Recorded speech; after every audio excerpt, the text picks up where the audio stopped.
예, 이번에는 우리 증시 얘기해 보겠습니다. 참 이런 날이 오네요. 반도체 대장주 삼성전자와 SK하이닉스가 오늘 나란히 20만 원과 100만 원의 벽을 넘었습니다. 코스피는 이제 6천 돌파를 초읽기에 들어갔고요. 제 옆에 주식 전문가 고란 대표 함께 얘기 나눠보도록 하겠습니다. 대표님, 네. 오늘 20만 전자가 현실이 돼서요.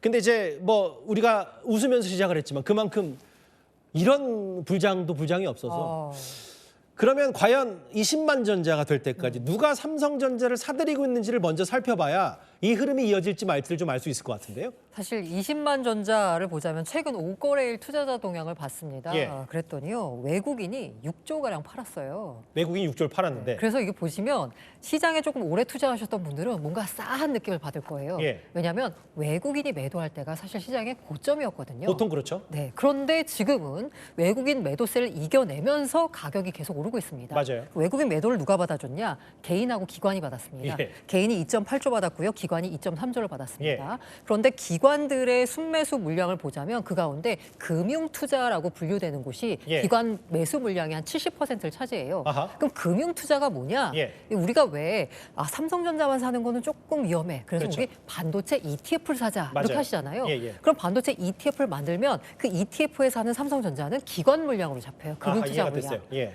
그렇게 된 거 있고 그다음에 그 금융투자 물량 가운데 일부는 사실 현선물 거래 차익 때문에 들어가는 프로그램 매수세가 있거든요. 예. 근데 요거는 조금 설명드리기 복잡한데 결론적으로 말씀드리면 예. 단기성 자금입니다. 아하. 때문에 급등에 따라서 만약에 금융투자발 매도세가 혹시라도 나오면 예. 가격이 살짝 조정을 받을 수는 있다라는 점 염두에 두시길 이해가 바랍니다. 됐어요. 그러니까 외국인이 5조를 대충 팔면 대충 이제 개인하고 기관이 5조를 사들이니까 지금 20만 전자까지 됐는데 근데 지금 지금 20만 전자의 관건은 뭐냐면 지금 오를 대로 올랐기 때문에 지금이 팔 때 아니냐. 이게 지금 핵심 화두인데 네. 실제로 지금 화면에 보면 국내외 이 업계에서 전망하는 건 지금보다 삼성이든 SK하이닉스든 대략 50% 가까이는 더 오를 거라고 예측하고 있거든요. 제가 아까 싸하다는 부분이 바로 그건데요. 이렇게 보통 외국인이 파는데도 가면 이게 꼭지인 경우가 많았거든요. 예. 근데 이번 상승 랠리가 좀 다른 점은 뭐냐면 예. 지금 보시는 건 아마 이게 목표 주가를 보실 텐데 이거 그렇죠. 말고 이들 증권사가 왜 이 목표 주가를 내놨냐라고 볼 때 삼성전자와 SK하이닉스가 벌어들이는 영업이익을 따져봐야 돼요. 영업이익이요. 그렇죠. 영업이익 전망이요. 그 SK하이닉스 같은 경우에는 지난해 영업이익이 47.2조예요. 예. 그런데 오늘 노무라 증권에서 리포트를 내놨는데 예. 지난해 전체로 보자면 SK하이닉스가 47조 벌었거든요. 예. 근데 올해는 189조를 벌 거라고 전망하고 있어요. 예. 삼성전자가 더 극적입니다. 예. 지난해 전체로 보자면 43.6조 벌었어요. 예. 그런데 지금 노무라 증권에서 전망하는 게 243조 번다는 거예요. 잠깐만요. 네.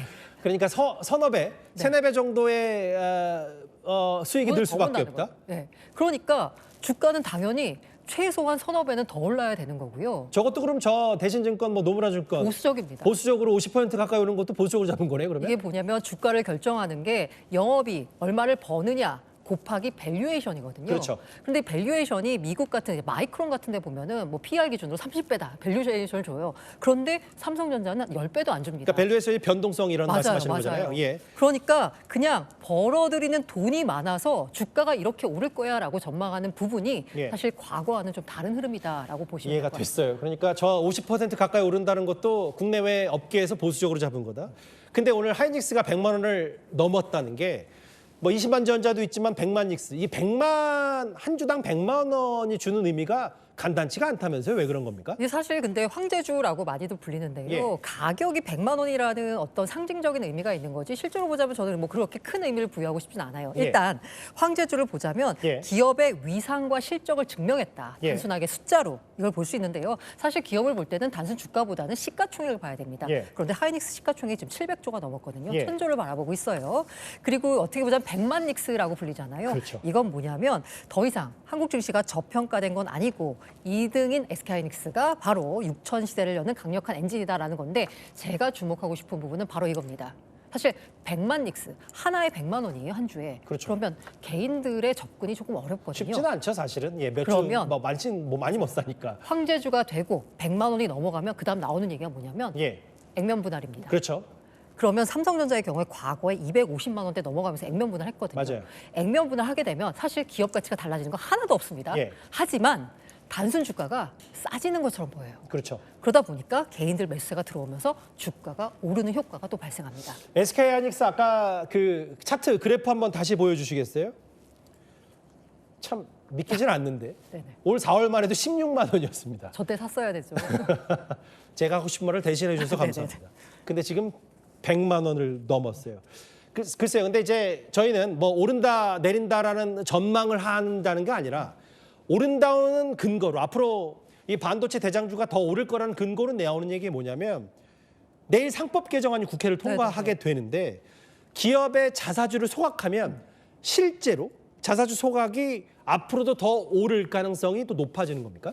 이제 지금 현재 우리 코스피를 끌어올리는 건 당연히 반도체 투톱이고요. 그거 말고 상법 개정에 따른 증시 전반의 밸류에이션 재평가가 있습니다. 예. 이 상법 개정 지금 3차 상법 개정안의 핵심이 뭐냐면 자사주 소각 의무화예요. 그렇죠.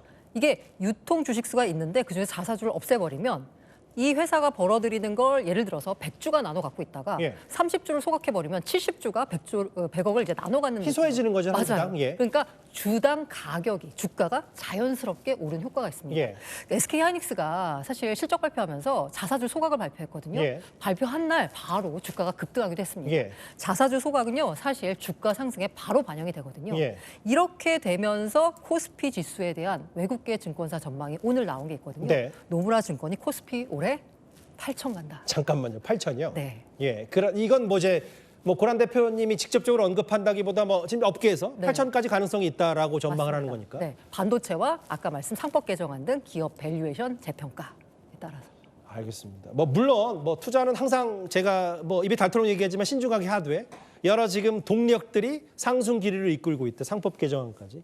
알겠습니다. 고란 대표와 함께 20만 전자, 100만 닉스를 저와 함께 얘기할 날이 온 줄 몰랐어요. 알겠습니다. 오늘 우리 증시 특징들 살펴봤습니다. 감사합니다.